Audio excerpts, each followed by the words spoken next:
Hello students, आज हमारी secondary memory की पहली स्टोरेज डिवाइस है sequential access device magnetic tape. Magnetic tape को हम कार्ट्रेज भी बोलते हैं।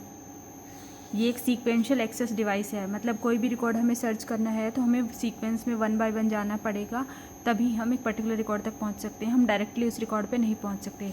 काफ़ी अच्छा डाटा स्टोर कर सकती है। ये प्लास्टिक की बनी होती है और इसके दोनों तरफ मैग्नेटाइज मटेरियल की, चुंबकीय मटेरियल की परत चढ़ी हुई होती है। आधा इंच चौड़ाई होती है उसकी और लगभग 2400-2300 फीट के लगभग लंबाई होती है। इसका अगर डायग्राम बताऊँ मैं, इंटरनल डायग्राम, कि इसमें रो बनी होती है, हॉरिजेंटल रोज, जिन्हें हम ट्रैक्स बोलते हैं। ये देखो, इस तरह से ट्रैक बने होते हैं इसमें, और वर्टिकल कॉलम बने होते हैं। जो ट्रैक्स हैं वो रोज़ को हम ट्रैक बोलते हैं, तो कॉलम है वर्टिकल कॉलम, उनको हम फ्रेम बोलते हैं। किसी में 7 ट्रैक हो सकते हैं, किसी में 9 ट्रैक हो सकते हैं। जो 9 ट्रैक की टेप होती है उसमें जो 8 ट्रैक हैं उनमें डाटा होता है ऐसे 1 और 0 की फॉर्म में, और लास्ट वाली है पैरिटी बिट, वो एरर चेकिंग के लिए होती है। तो इस तरीके से ये एक टेप रिकॉर्डर की टेप अगर तुमने देखी है जो ब्राउन कलर की होती है, कैसेट में जो टेप होती है वैसी दिखती है ये टेप, मतलब उसी तरह की होती है। इसको हम बार बार यूज़ कर सकते हैं डाटा डालने के लिए, और फिर पुराना डाटा डिलीट करके नया डाटा डाल सकते हैं इसमें। तो इसमें ट्रैक और सेक्टर बने होते हैं डाटा स्टोरेज के लिए। अलग अलग साइज़ में अवेलेबल होती है। टेप डेंसिटी का मतलब होता है डाटा कितनी पास स्टोर है। 800 बाइट पर इंच, 1600 बाइट और 6000 बाइट्स तक की भी मिल सकती है ये पर इंच। तो काफ़ी अच्छा डाटा स्टोर कर सकती है। डाटा स्टोरेज कैपेसिटी किस पे डिपेंड करती है? एक तो टेप की लंबाई कितनी है, दूसरा डेंसिटी, मतलब डाटा कितनी पास दूर स्टोर है या पास में स्टोर है, तो डेंस कितना, क्लोजनेस स्टोरेज है। और जो डाटा है वो छोटे छोटे ब्लॉक्स में स्टोर होता है, रिकॉर्ड्स में या ब्लॉक्स में। इसके बारे में हम आगे डिस्कस करते हैं। रिकॉर्ड और ब्लॉक क्या होते हैं, उनमें डाटा स्टोर होता है, तो उनका साइज़ कितना है इस पर भी डिपेंड करता है। इंटर ब्लॉक गैप, मतलब 2 ब्लॉक्स के बीच में गैप होता है। एक्चुअली तुमने अगर कैसेट देखी है तो कैसेट में ये इस तरह के पहिए होते हैं, एक इस साइड एक इस साइड, और बीच में खाली जगह होती है। यानी जब कैसेट चलती है तो ऐसे ऐसे घूमती है, ये दोनों व्हील हैं, ये घूमते हैं। एक व्हील पर से रील उतरती है और दूसरे पे चढ़ती है, तो जिस पर से रील उतरती है उसको सप्लाई व्हील बोलेंगे, और जिस पे चढ़ रही है उसको टेकअप व्हील बोलेंगे। ये मैग्नेटिक टेप है। बीच में जो खाली स्पेस होता है वैक्यूम चैम्बर होता है, मतलब बीच वाला एरिया जो होता है उसमें डाटा नहीं होता है, तो इनको बोलते हैं इंटर ब्लॉक गैप। तो 2 ब्लॉक्स का डाटा है, उसके बीच में जो खाली जगह है उसको बोलेंगे इंटर ब्लॉक गैप। तो इस पर डिपेंड करता है कि डाटा की स्टोरेज, टेप की स्टोरेज कैपेसिटी कितनी है।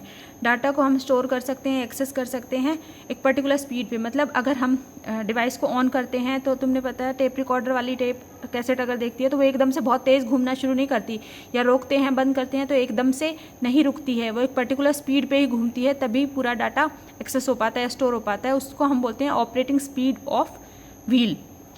डाटा को हम प्रोसेस करते हैं, स्टोर करते हैं, तो पहले वो मेन मेमोरी में जाता है पार्ट्स में। तो उन छोटे छोटे पार्ट्स डाटा के जो होते हैं उनको हम बोलते हैं रिकॉर्ड या ब्लॉक। छोटे छोटे पार्ट्स में जो डाटा स्टोर होता है, क्योंकि पूरा डाटा एक बार में मेन मेमोरी में नहीं जा सकता, पहले एक पार्ट जाता है, वो प्रोसेस होने के बाद फिर दूसरा पार्ट जाता है। तो ये जो पार्ट्स होते हैं ये, इनको बोलेंगे रिकॉर्ड या ब्लॉक। जैसे एक रिकॉर्ड बोला, एक ब्लॉक में कई रिकॉर्ड हो सकते हैं, और इन दोनों के बीच में जो गैप होता है, खाली गैप, उसको हम बोलते हैं इंटर ब्लॉक गैप या इंटर रिकॉर्ड गैप। जो रिकॉर्ड के बीच में गैप है इसे IBG बोलते हैं। ये बीच में जो खाली गैप होता है इसकी वजह से मेमोरी की वेस्टेज होती है बीच में, मतलब पूरा टेप में डाटा स्टोर नहीं हो सकता। तो block is group of records. जैसे कई रिकॉर्ड होते हैं, जैसे एक पूरा अगर ब्लॉक है हमारे पास, जैसे ये ब्लॉक है, फिर ये ब्लॉक है, ये बीच में खाली जगह है, IBG बोल रही हूँ जिसे मैं। तो इस ब्लॉक में कई रिकॉर्ड हो सकते हैं, रिकॉर्ड 1, रिकॉर्ड 2, रिकॉर्ड 3।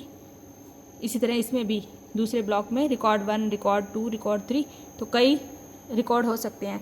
तो रिकॉर्ड को हम 3-4 रिकॉर्ड मिलके और फिर एक ब्लॉक बनाता है, तो इसलिए हम कहते हैं block is group of records. Records का ग्रुप होता है पूरा। इसके बाद जैसे मैंने तुम्हें बताया, ब्लॉक 1 ब्लॉक 2 डाटा का है और बीच में गैप है, उसको बोलते हैं IBG, inter block gap, 2 blocks के बीच का गैप। और ब्लॉक में कई रिकॉर्ड हो सकते हैं इकट्ठे। Number of record in A block depend upon size of record. जैसा अगर रिकॉर्ड ज़्यादा बड़ा है तो कम रिकॉर्ड होंगे, और साइज़ ऑफ मेन मेमोरी का साइज़ कितना है। मेन मेमोरी का साइज़ अगर छोटा है तो कम रिकॉर्ड होंगे, अगर बड़ा है तो ज़्यादा रिकॉर्ड होंगे। Number of record collected in A block, एक ब्लॉक में कितने रिकॉर्ड है, इसको बोलते हैं ब्लॉकिंग फैक्टर।